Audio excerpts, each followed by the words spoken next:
Hello అండి, welcome back to Tejas kitchen and vlogs. ఇవాల్టి recipe వచ్చేసి మనం ఇంట్లో చాలా టేస్టీ అండ్ ఈజీగా మష్రూమ్ మసాలా గ్రేవీ ఎలా తయారు చేసుకోవచ్చు అనేది తెలుసుకుందామండి. చాలా సింపుల్గా చేసుకోవచ్చు.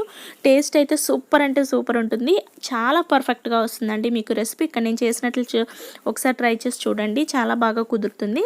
ఇప్పుడు మనం ఈ మష్రూమ్ మసాలాని ఏ విధంగా చేసుకోవాలో చూసేద్దాం. ఈ మష్రూమ్ మసాలా కర్రీ కోసం ముందుగా మనం స్టవ్ పైన ఒక కడాయి పెట్టుకుని 2-3 టీ స్పూన్ల ఆయిల్ అనేది యాడ్ చేసుకోవాలండి. స్టవ్ ఆన్ చేసుకోండి.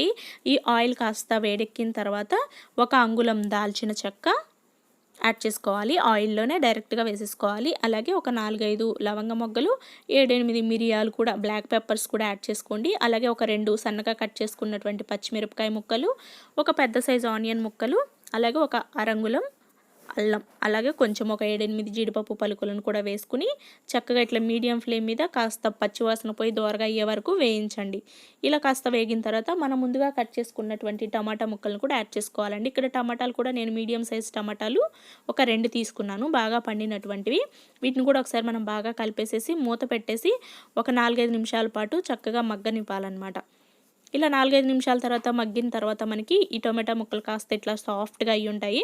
ఇప్పుడు వీటిని మనం ఒక మిక్సీ జార్లోకి తీసుకుని ఒక 4-5 వెల్లుల్లి రెబ్బలు, అలాగే ఒక 1/2 కప్పు పెరుగండి. మీకు ఇష్టం ఉంటే పచ్చి కొబ్బరి లేదా ఎండు కొబ్బరి కూడా యాడ్ చేసుకుని గ్రైండ్ చేసుకోండి. బట్ ఇక్కడ నేను వేయలేదు. మనం మెత్తగా గ్రైండ్ చేసుకుంటే ఇలా మనకి ప్యూరీ లాగా వచ్చేస్తుంది అనమాట, ఒక పేస్ట్ లాగా వస్తుంది. ఇప్పుడు మనం కర్రీ ఎలా చేసుకోవాలనేది చూసేద్దాం. స్టవ్ పైన సేమ్ ప్యాన్ పెట్టుకుని స్టవ్ ఆన్ చేసుకుని ఒక 2-3 టీ స్పూన్ల ఆయిల్ యాడ్ చేసుకోండి. అలాగే ఒక 20 జీడిపప్పు పలుకులు కూడా యాడ్ చేసుకుని దోరగా వేయించండి. ఇవి కాస్త లైట్ గోల్డెన్ కలర్ వచ్చిన తర్వాత మనం మష్రూమ్ ముక్కలు, ముందుగా మనం క్లీన్ చేసుకున్నటువంటి మష్రూమ్ ముక్కలనండి, మీకు ఏ సైజులో కావాలంటే ఆ సైజులో కట్ చేసుకోండి.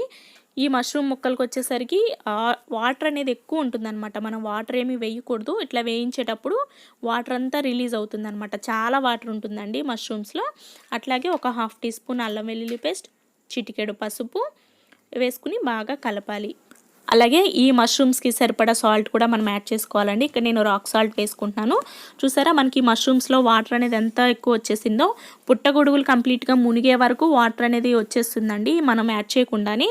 ఇట్లా ఈ వాటర్ అంతా ఇంకిపోయి పుట్టగొడుగులు పొడి పొడిలాడుతూ ఆయిల్ సపరేట్ అయ్యే వరకు మనం మీడియం ఫ్లేమ్ మీద వీటిని వేయించుకోవాలన్నమాట.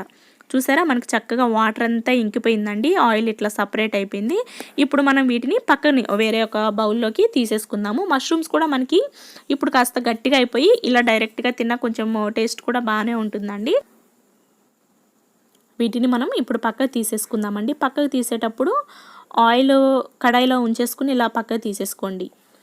ఇలా పక్క తీసుకున్న తర్వాత ఇప్పుడు కర్రీ ఎలా చేసుకోవాలనేది చూద్దాము. స్టవ్ పైన మళ్ళీ సేమ్ అదే కడాయి పెట్టుకుని ఆయిల్ సరిపోదు అనిపిస్తే ఇంకొక 2-3 టీ స్పూన్ల ఆయిల్ అనేది యాడ్ చేసుకోండి.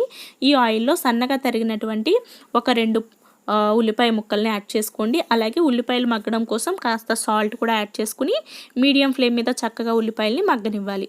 ఇలా లైట్ గోల్డెన్ కలర్ వచ్చిన తర్వాత ఒక 1/2 టీ స్పూన్ అల్లం వెల్లుల్లి పేస్ట్, చిటికెడు పసుపు, 2 టీ స్పూన్ల రెడ్ చిల్లీ పౌడర్ యాడ్ చేసుకోవాలి. అలాగే 1/2 టీ స్పూన్ ధనియాల powder, 1/2 teaspoon garam masala వేసేసుకుని చక్కగా వీటన్నిటిని కూడా మనం లో ఫ్లేమ్లో పెట్టుకుని వేయించుకోవాలండి. ఆ కారం అనేది చక్కగా పచ్చివాసన పోయే వరకు వేయించాలన్నమాట.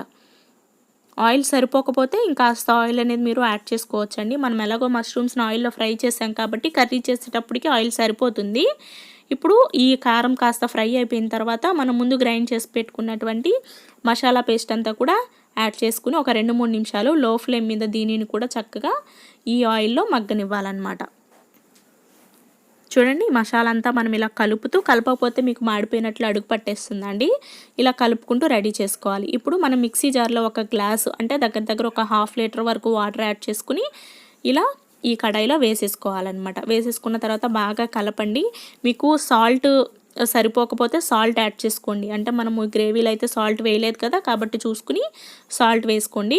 ఇప్పుడు ఈ మసాలా అంతా మనకి మరుగుతూ ఉండాలన్నమాట. చూడండి ఇక్కడ ఉడుకుతుంది కదా, ఇట్లా బాయిల్ అవుతున్నప్పుడు మనం ముందుగా ఫ్రై చేసి పెట్టుకున్నటువంటి మష్రూమ్ ముక్కలను కూడా వేసేసి చక్కగా బాగా కలిపేసేయండి.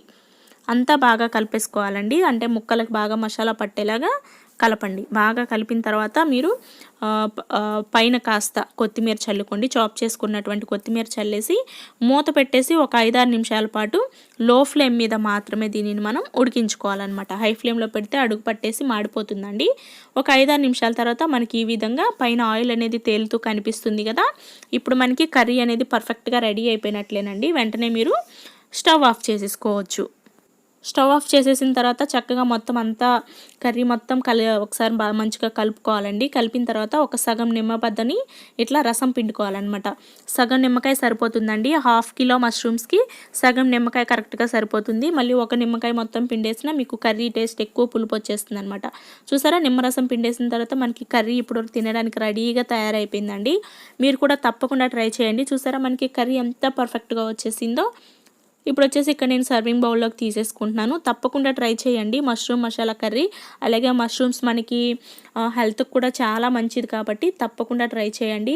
ట్రై చేస్తే ఎలా వచ్చిందో కూడా నాకు కామెంట్ సెక్షన్లో తెలియచేయండి. అలాగే మీరు ఇలాంటి మరిన్ని రెసిపీస్ కోసం తప్పకుండా మన ఛానల్ని సబ్స్క్రైబ్ చేయండి. Thanks for watching. బాయ్.